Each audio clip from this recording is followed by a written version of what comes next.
Witam. 13 maja 2025 rok. I mamy dzień po pełni. No i co się spełni, tak? Nie sprawdzałem dzisiaj, jak to wygląda, jak w ogóle działa nasz świat, najbardziej ten polityczny, ale to, co do mnie doszły słuchy, to tego typu, że pan Braun idzie do przodu. Czy jest to dla niektórych przerażające? Dlaczego? Dlatego, że pan Braun reprezentuje właściwie to, co jest najważniejsze. Zwraca uwagę i wreszcie każdy z nas zaczyna widzieć w tym człowieku nauczyciela. I ten nauczyciel jest dosyć ostry. Zresztą zawsze szkoła była ostrą rzeczą i my zawsze uciekaliśmy od szkoły. Zawsze wagary były najlepsze, czyli nic dla nikogo i dla tej satysfakcji. Ta satysfakcja jest dosyć istotną rzeczą, bo jeżeli coś posiadamy, jeżeli coś chcemy mieć, to musimy mieć prawo do wolności, ale przede wszystkim do własności. Własność. Chyba najbardziej znienawidzona rzecz, jeżeli patrzymy na te wszystkie układy, jakie są. Własność nienaruszalna, czyli prawo do własnej matki, prawo do matki ojczyzny, prawo do ziemi jako matki, ta, która rodzi. To akurat w naszym języku tak jest, bo w innych językach różnie to bywa, czasami jest to zupełnie inna forma. Ale my tutaj mamy właśnie to przywiązanie i cały czas dążymy do tego, żeby to było właśnie nasze. To wszystko, co jest, ta ławka też jest moja, bo jest w tym parku, a ten park jest nasz, wspólny. Ale mieszkanie moje też jest i nienaruszalne. I dla mnie osobiście umiejętność działania, które dąży do prawdy, tej nienaruszalnej, czyli własności, jest podstawą. Więc jeżeli teraz ktokolwiek chce uderzyć kogoś i chce wywłaszczać, czy też uwłaszczać, to jest najbardziej niebezpieczna rzecz, dlatego że następnie nastąpi po prostu jakby pozbawienie nas prawa do posiadania czegokolwiek, bo to będzie tylko przywilej. I ten przywilej idzie zarówno jak i od systemu, jakim jest pieniądz, który zostanie zmieniony na tą świadomość, nazwijmy tutaj karty, tak, płatniczej, czy jeszcze jakiejś innej formy, może na chipa nawet, którego będą na siłę wciskać w dłoń, a później w pewnym momencie naciśnięcie na pewien guzik jakiegoś oszołoma pozbawi nas kompletnie wszystkiego, a udowodnienie tego, że to jest ten chip, będzie prawie że niemożliwe, ponieważ on już nie będzie istniał, ponieważ my przestaniemy funkcjonować. A możliwe, że jeszcze zrobią, krótko mówiąc, z eutanazją działania, no i wtedy już mamy komplet. Czy jesteśmy pozbawieni, czy własnej tożsamości, trudno powiedzieć, ale własnej osobowości. Osobowości, która jest tak szalenie istotną rzeczą, bo w tej historii jest jedna z najważniejszych prawd. Prawda o prawie własności. Czyli zamykamy pętlę. Dlaczego zamykam pętlę? Dlaczego mówię to teraz akurat? Bo trzeba brać pod uwagę, że jesteśmy właśnie na takim właściwie rozdrożu, czy prawo własności jest najważniejsze, czy też na przykład, tak się wmawia obecnie, prawo do pracy. No prawo do pracy to jest tylko ktoś jest pozbawiony, jeżeli nie może wykonywać wskutek czynności, przypuśćmy, fizycznych, czy jakiegoś działania. No nie ma dłoni, nie ma, przypuśćmy, no głowy, no to też nie może wykonywać jakichś tam prac, no bo człowiek bez głowy na pewno nie będzie wykonywał.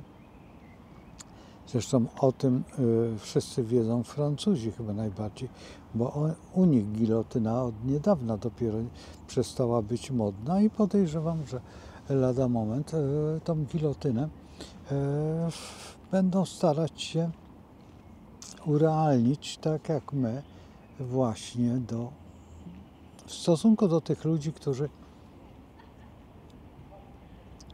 powinni właściwie funkcjonować, ale w zupełnie innej sferze, czyli w sferze marzeń albo pragnień, a oni chcą nam urzeczywistnić to życie, które jest bardziej podobne do orwellowskiego.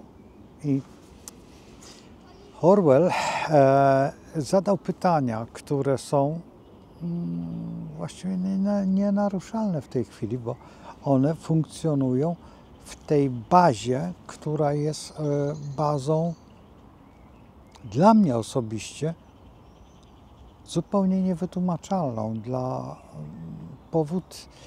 Powody są właściwie dwa albo trzy, bo jeden z powodów jest to, że wydawałoby się, że wszystko, co się dzieje, to jest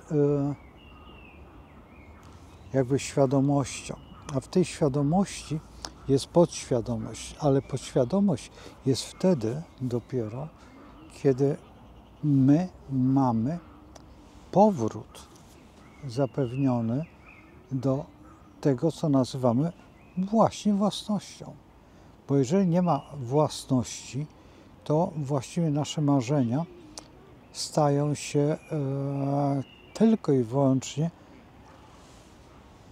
prawdą egzystencjalną, więc egzystencja, to, że żyjemy, też jest w pewnym sensie tą, przypuśćmy, wyższą świadomością, ze względu na to, że kiedy zostajemy pozbawieni jakby zdrowia, wtedy marzymy o tym, żeby ułatwić sobie życie, żebyśmy byli zdrowi, żebyśmy byli prężni, młodzi, ale z kolei wracając do tego tematu prawa własności, a dlaczego mówię prawo własności tak szalenie ważne? Bo to jest byk. Wyobraźcie sobie byka bez prawa własności. Wyobraźcie sobie byka, który nie ma możliwości zorientowania się tego, że to jest ten kawałek podłogi jest jego. Dla niego jest to... Oczywiście nie każdy byk będzie tak odczuwał to, ale większość osób spod tego znaku będą mało że dążyć do tego. To będą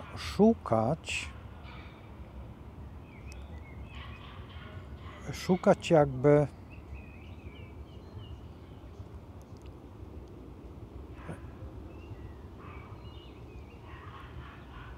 tego, co nazywamy ja jestem. Tak się przyglądam, bo tam pieski się rozgadały bardzo i ciekaw jestem, na jakiej podstawie, ale to jest po prostu podstawa taka, że Pan odchodzi, a pieski chcą się pobawić. No i w ten sposób zrobiła się awantura psia. Czyli proszę Pana, zostaw mnie Pan, a Ty sobie idź do domu, a my jeszcze się pobawimy. No i prawidłowo, bo... Ale dobrze, zostawmy to. Tylko chodzi o to posiadanie, prawo własności, posiadanie przez byka. Jeżeli to jest trudne do wytłumaczenia, dlatego że prawo własności jest bardzo proste dla ludzi, którzy mają coś i kiedy się dorobili do czegoś, zdobyli wykształcenie, to jest prawo własności. Prawo własności jest wykształceniem też, bo kiedyś w Rosji, kiedy się kończyło studia, dostawało się tak zwane szlachectwo, a kiedy zostawało się profesorem, zostawało się księciem. Czyli i to jest bardzo istotne w tym momencie, dlatego że wiedza na najwyższym poziomie, czy tym uniwersyteckim, czy tym profesorskim, daje tytuł. Oczywiście to nie jest tak, że ta ziemia przechodziła, czy on tam, to było tylko wyłącznie ciepecie, podejrzewam, że w ten sposób, że taki tytuł, ale tego kniazia, tego człowieka, który był z wyższych sfer, że on mógł wpływać na losy innych.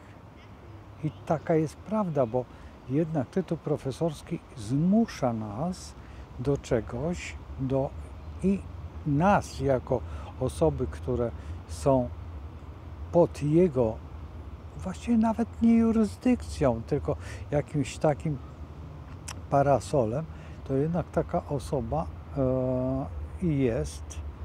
My to dzisiaj nazywamy bardzo ładnie celebrytą, ale w rzeczywistości jest osobą, która nas ukierunkowuje. Bez względu na to, co za wiedzę ona reprezentuje. Czy będzie reprezentował, przypuśćmy, profesorem na Wydziale Geografii, czy na Wydziale jeszcze jakimś innym, czy chociażby etnografii, czy historii, czy jest cały czas dla nas kimś, kto bada jakąś dziedzinę i on dla nas poszerza i to jest też dla nas bardzo ważne, bo w ten sposób budujemy własną tożsamość i własność narodową, bo jest to, jakby nie było, kult narodowy, no i to wszystko należy znowuż do byka, ponieważ posiadanie swojego państwa i posiadanie tego wszystkiego, co jest nam dostępne, jest szalenie istotne. Oho, już zbiera się ta grupka piesków, no ale właściciel tutaj nie panuje nad tym swoim pieskiem. To jest border collie, ale ten border collie jest bardzo miły, tylko że pan się obawia. I już zabił pieska i ucieka. A inni państwo ze swoimi pieskami bez smyczy puszczają. No i dobrze. Ja też uważam, że jeżeli właściciel zna swojego psa i może puszczać bez uwiązania, ja nigdy nie. Akurat tak się stało, że nigdy nie puszczałem psa. Jak wcześniej miałem Afgany, to one uciekały. Później miałem, rottweilerkę puszczałem.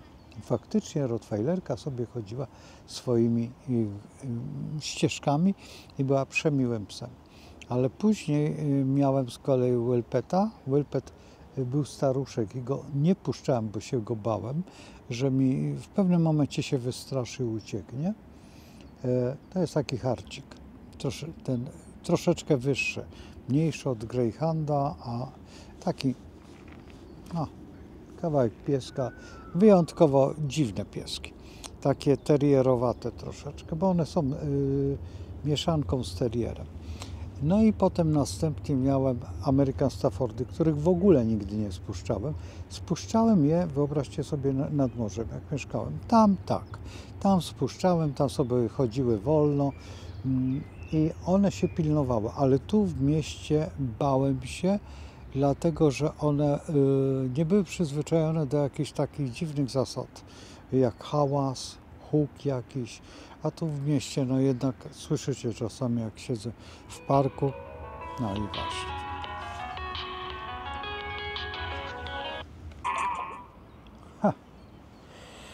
Świetnie. Witam, przepraszam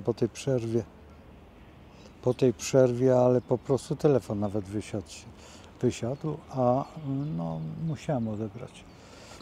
No i wracając do tego prawa własności, do tego wszystkiego, co jest najważniejszą rzeczą, to jest trudne do wytłumaczenia młodym ludziom, dlatego że im się wydaje, że jak ma dobrą się pracę, to już jest wszystko załatwione, bo się ma dużo pieniążków.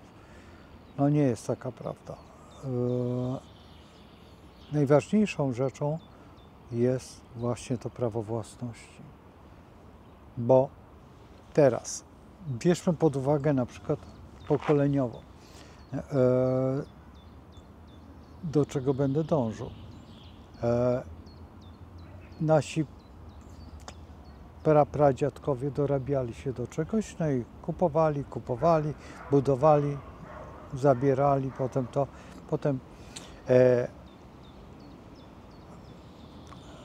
w tamtych czasach, czy po 1700, jak żeśmy utracili własność państwa, czyli był rozbiór, bardzo często odbierano majątki nam przez donosicieli i im dawano. Wiemy, kto był donosicielem, wiemy, że rodziny błąkają się gdzieś tam na Syberii, czy tam jeszcze gdzieś dalej, czy na Kaukazie, czy jeszcze gdzieś. Ale to zostawmy. To już wiemy, że taka forma była. I ta forma, no co tu ukrywać, te osoby kupowały sobie potem, jak dobrze donosiły, to i kupowały sobie tytuły. No, powstała taka grupa, nazwijmy to donosicieli. No ale potem przyszło wyzwolenie. No i mamy następną grupę, która no, stworzyła to wyzwolenie i stworzono taką tych pierwszych, tak, ta, która tak śpiewała taką piosenkę dziwną no i oni odzyskali jakby wolność i im nadano troszeczkę ziemi, nadano im pewne prawa, no i przyszedł ten moment, kiedy troszeczkę się zdenerwowano, no i stworzono sobie taki okres właśnie, który jest najbardziej nieprzyjemny, okresem, który nie za bardzo wszyscy młodzi ludzie, ale nawet ci, którzy są w moim wieku, czy nawet starsi, nie pojmują okresu sanacji. I sanacja właśnie wytworzyła taki następny okres, który pozbawiano ludzi pewnych historii, też takie dziwne, przyszła ta inflacja też, którą wyzwolił Grabski i udało się jakoś to zrobić. No ale przyszła znowuż II wojna światowa i znowuż pozbawienie praw jakichkolwiek, najbardziej prawa własności, wyrzucano z mieszkań, robiono różne rzeczy, na przykład getta i no po prostu, krótko mówiąc, nieładnie używając tego słowa, ale utylizowano człowieka. Niszczono człowieka albo w getach, albo w obozach koncentracyjnych niemieckich na terenie Polski oczywiście. Przez Niemców i przez faszystów, ponieważ Niemcy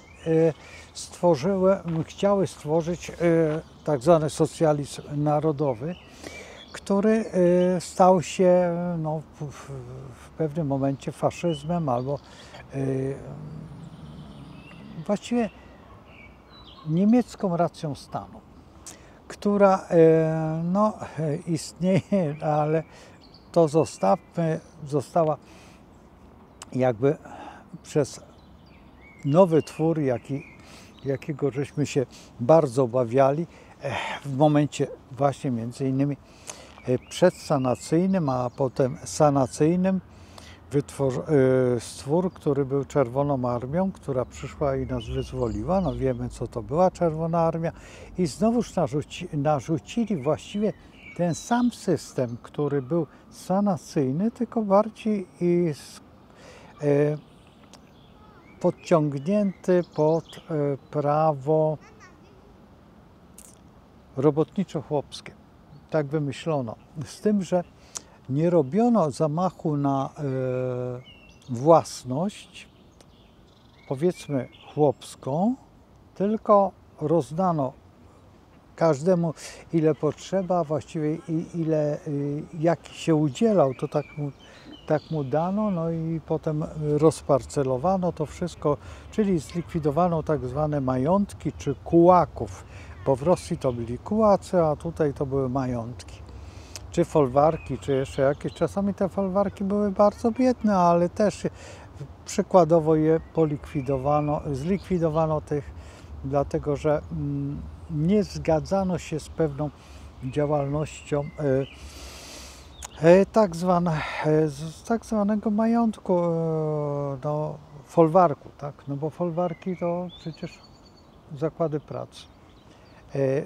Późniejsze kołchozy czy sowchozy, co u nas też no było, nie było, ale jednak istniało. Gospodarstwa rolne i tam jeszcze jakieś tam SKR-y, różne były te formy. PGR i tam, no, było tego cała masa różnych struktur, które zrobiono, ale cały czas kombinowano, jak to zlikwidować prawo własności. No i przyszło ten nowy układ, no i właśnie w tej chwili, już nie będę mówił o tym nowym układzie, którym okrągłostołowym, bo to jest w ogóle następna paranoja, bo tutaj wyprzedano, znaczy niektórzy mieli prawo do większej własności, czy rozdawnictwa, a właściwie przywilejów, ale to zostawmy, to nie jest istotne. Zrobiono taką przymiarkę, nie przymiarkę, tutaj ci baronowie tak zwani, okręgowi, czy dokładnie dawniej pieści sekretarz, ale potem ci, którzy mieli więcej, jak to się mówi, w rozumie, no to stali się baronami i dysponowali tymi bankami. No to między innymi i zabawa w oscylatory i te inne rzeczy. Zresztą to były bardzo dziwne historie, ale to zostawmy. Wyjaławianie dorobku klasy robotniczej, czy na przykład jakichś zakładów, które były robione w czasach PRL-owskich, czy na przykład czy zamienianie dróg na autostrady, czy jeszcze jakieś i prywatyzowanie ich. No ta prywatyzacja to też był lepszy numer, ale dobrze. No i wreszcie ustabilizowano to wszystko, jakby zrobiono to wszystko i w tej chwili właśnie przygotowanie do tak zwanego katastratu, który będzie właściwie powrotem do okresu sanacyjnego, bo bardzo indywidualnego, bo teraz, jeżeli bierzemy prawo własności, no to prawo własności jest, właściwie powinno być nienaruszalne. Naruszalne tylko w wyniku jakiejś śmierci, braku spadkobierców, czy jeszcze jakiegoś, a tutaj jest jakby płacenie tylko na czyją rzecz. To trzeba zwrócić uwagę, bo jeżeli by nie było żadnych innych podatków, gruntowych, niegruntowych, czy tam jeszcze jakichś, czy tam lokalowych, to ja się z tym mógłbym zgodzić, że prawo katastratu powinno być, że ktoś ma jakąś nieruchomość i od niej płaci tam, od jej wartości płaci jakąś tam sumę, ale nie ma żadnych innych. A tutaj pozostają wszystkie. Jeszcze do tego dochodzi właśnie ten katastrat. Nieważne, ile on będzie kosztował, czy przypuśćmy od 2 milionów, bo to niby ma być 2% czy ileś, ale przypuśćmy, że od 2 milionów złotych niech będzie na przykład 10 złotych. No to by było śmieszne, ale mogłoby być tak, ale to jest po to, żebyśmy... On gołąbek przyszedł. Tak, i to jest taka... Tak, taki pospolity. I te działania tutaj zaczynają być. No, byki wszystkie się wściekają, a skorpiony zacierają rączki, no bo będą miały jeszcze jak ściągać i kombinować. No i to się zaczyna tutaj taka historia troszeczkę dosyć interesująca. No zobaczymy, jak to wyjdzie w tym momencie. To, co powiedziałem przy działaniu tym przednim, że pan spod, nie wiem jakiego znaku, ale wiecie, o kogo nie chodzi, pokazuje właśnie to cwaniactwo, tylko teraz tak, dla kogo my mamy z tych pieniędzy utrzymywać? Jeżeli my jesteśmy tutaj i prawo własności by było moje, nienaruszalne, czyli ten kawałek podłogi jest mój, ja od tego mogę funkcjonować na tym kawałku w na jakimkolwiek poziomie, ale z niego żyć, czyli funkcjonować, czy sadzić, czy pracować, czy zbudować fabrykę, no już jest moja sprawa, jak ja podchodzę do tego, oczywiście w ramach jakiejś przyzwoitości architektonicznej, czy tam jakiejś takiej kooperacji, że tutaj nie będziemy robić, albo tu będziemy tworzyć jakieś enklawy czystości, czy coś, ale to jest zupełnie, ale to możemy się wymieniać majątkami, możemy zamieniać, że są lepsze ziemie, są gorsze ziemie. Są bardziej operatywni ludzie, są mniej operatywni ludzie, więc wszystko wiemy, jak to zrobić. Ale jedna najważniejsza jest w oparciu o prawo własności. Czyli wiem, co mam i wiem, jeżeli sprzedałem, to wiem, dlaczego sprzedałem, ale jeżeli ja dostałem te pieniądze, to ja mogę coś kupić bez żadnej straty. A tutaj się okazuje, że muszę spełnić jakieś warunki i muszę, jak to się mówi, zapewnić, że ja mogę to kupić, bo jest tak zwane prawo pierwokupu, więc mogę coś sobie zaplanować i nagle ktoś przed nosem mnie coś przekupi mnie. Co jest formą prawa pierwokupu? No to już niektórzy się dowiedzieli. No. Więc to jest automatem jakby pozbawienia, a jeszcze jest tak zwana sprawa dzierżawy, która jest nierozstrzygnięta i ta sprawa dzierżaw i przyzwolenia, ja wiem, że tak w Londynie, Londyn jest prawem dzierżawy i większość stolic jest na zasadzie dzierżawy, ale to ze względu na stolicę, ale inne miasta nie powinny mieć dzierżawy, a dzierżawa jest to właściwie twoje, ale tylko na czas określony i bawisz się tym, a potem nie może, w niektórych momentach nie będziesz mógł dać tego, dać dziecku. I teraz wyobraźcie sobie jeszcze od tego katastra. No to już w ogóle zupełnie. No i to wszystko, kiedy dotkniecie, to zwróćcie uwagę, że jest to cały czas zamach na prawo własności. Znowuż zamykamy prawo własności, ponieważ ja na swojej działce nie mogę robić czegoś, co ja bym chciał robić, a nie jest to na przykład uciążliwe, ponieważ moi sąsiedzi się zgadzają na to. Przypuśćmy w założeniu, albo mam obszar tak potężny, że ten obszar, przypuśćmy, w założeniu mam 100 hektarów i na 100 hektarach chcę na 2 hektarach prowadzić jakąś działalność, która no, jest uciążliwa dla sąsiedztwa. Ale kiedy posiadam 100 hektarów, czyli na tych 100 hektarach 2 hektary, jeżeli poświęcę i będzie to w takim punkcie, gdzie nie będzie to stanowić przeszkody, to dlaczego nie? Ta strefa buforowa wtedy wytwarza się, że ze 100 hektarów 98 hektarów jest strefą buforową i mogę w tym momencie prowadzić taką, a nie inną działalność, która jest hałaśliwa, czy zapachowo nieodpowiednia, czy jeszcze jakaś inna grunt, żeby to było w jakimś tam strefie buforowej. Nie, to też nie, dlatego że na przykład ekolodzy wchodzą, czy ekolodzy w tej chwili, ja pamiętam jeszcze za moich czasów, kiedy ekologiczne były tak zwane foliówki i to było najbardziej ekologiczne. Dzisiaj ekologia polega na tym, że młotek możemy używać tylko 2 razy, a nie przez 40 lat, a właściwie do momentu, kiedy ten młotek już zupełnie nie będzie młotkiem, bo był używany 2 razy dziennie albo przez 8 godzin był używany jako młotek, no i po 20 latach stał się nie młotkiem, tylko jakimś kawałem jakiegoś takiego metalu, który trzeba zrekonstruować, czyli oddać do huty i w hucie go przerobią z powrotem na młotek. A dzisiaj robi się raczej wszystko pod jednorazówki, chociaż już w tej chwili świat dąży do tego, że będzie można naprawić to wszystko i będzie wielokrotnego używania, ale bierzmy pod uwagę, że w dawnych czasach mężczyzna typu przyzwoitego człowieka, pracujący normalnie, góra miał do 3 albo 4 garniturów, czy 5 garniturów i na przykład 10 koszu.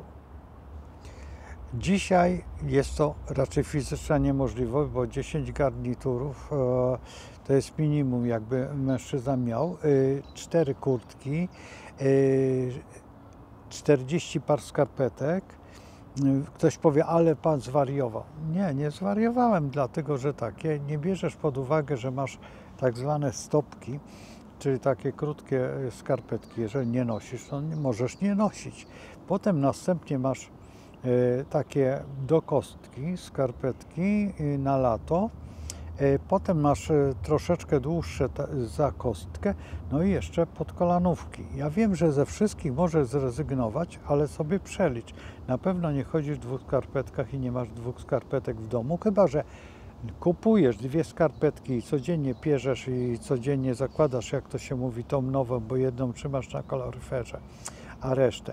I w momencie, kiedy przychodzi wiosna, wyrzucasz i potem kupujesz nowe, ale ja nie jestem z tych i noszę skarpetki raczej długo, bo staram się tych skarpetek kupić sobie 12 czy 14 par i przypuśćmy, zmieniam skarpetkę codziennie, 12 par, co 12 dni mniej więcej je piorę, bo mam następne. No i tych skarpetek mam dosyć sporo i tak samo ze spodniami jest, tak samo z kurtkami, tak samo mam tego dużo. Dlaczego? Dlatego, że lubię. A dzisiaj ten modny pan, który chce zawładnąć, chce mi robić przydziały, ile ja czego będę mógł nosić. I to jest fantastyczna teoria pana Schwaba, i pozbawienia kompletnie wszystkiego i będę szczęśliwy, bo nic nie będę miał. No więc to jest prawo własności. Teraz, jeżeli musimy powrócić do tego tematu, więc byk zostanie ogolony z rogów, bo mu są niepotrzebne, a właściwie ze swoich partnerek też, czyli krów, bo krowy wydzielają pewien gaz. No i to wszystko zostanie automatycznie. I mówimy o byku jako zwierzęciu, ale my jako społeczeństwo i ta osoba, która się urodziła pod tym znakiem, też zostanie pozbawiona przede wszystkim tatara. No ja rozumiem, że tatar to jest taki trochę kaleka, bo z jednym jajeczkiem, no ale to było i setka do tego i jeszcze sardynka na przykład, czy tam jakieś tam w oliwce z cebulką dookoła. No przepięknie to wyglądało, no i fantastycznie smakowało. No i po taki kieliszeczek to jest całkiem niezłe, po taką seteczkę można było sobie nawet 2 setki trzepnąć i nic się nie stało.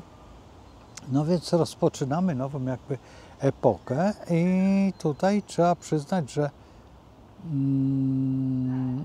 nasza wołowina zostanie sprzątnięta. Jest już prawo własności do własnego tatara nie będziemy mieć i też pozbawieni jeszcze przy okazji jakby jeszcze innych bodźców jak picie siadłego mleka i jeszcze jakichś innych rzeczy. No i tak ta własność przechodzi w rozstrój żołądka, bo prawdopodobnie będziemy jeść mieloną trawę. To, co niedawno niektóre panienki historyczki opowiadały, że tak biedny był taki rolnik, taki chłop pańszczyźniany jadł taką trawę i tam z tego ciastka jadł i jakieś tam jeszcze rzeczy. No więc my też. No i co najgorsze, że to, co w tej trawie żyje, też będziemy to jeść jako mielone, albo suszone, czy podsuszane, albo podwędzane. Wędzenia będą prawdopodobnie tworzone w taki sposób, żeby nam to przypominało jeszcze nie tyle oscypkę, co bardziej kiełbasę wiejską, albo chłopską, albo jeszcze jakąś inną. No i w ten sposób będziemy reagować na prawo własności. Co zjesz, to twoje.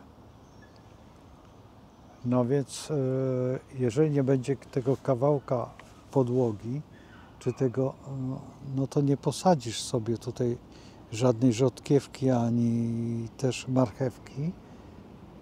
A jeżeli będziesz chciał cokolwiek zjeść takiego bardziej, co kiedy no, ucieka, ale nie spod buta, tylko po prostu ma 4 nogi, czy to jakąś krówkę, czy jakąś świnkę, czy jeszcze jakieś inne, no to zaczyna być wesoło.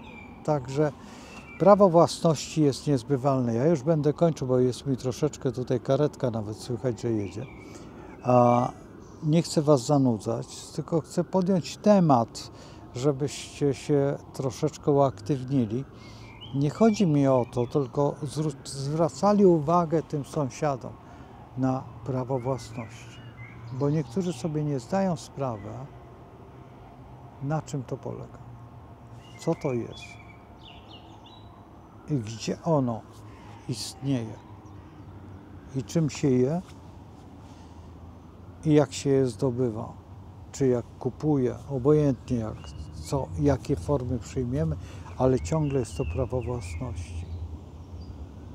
Prawo własności do rodziny, prawo własności do posiadania siebie też. W gruncie rzeczy, oby nie było tak, że ktoś Cię skreśli z listy, a ktoś przyjdzie i powie: zapraszam do eutanazji. Do zobaczenia, z Bogiem. Uciekam. No cóż, od tego też. Do zobaczenia.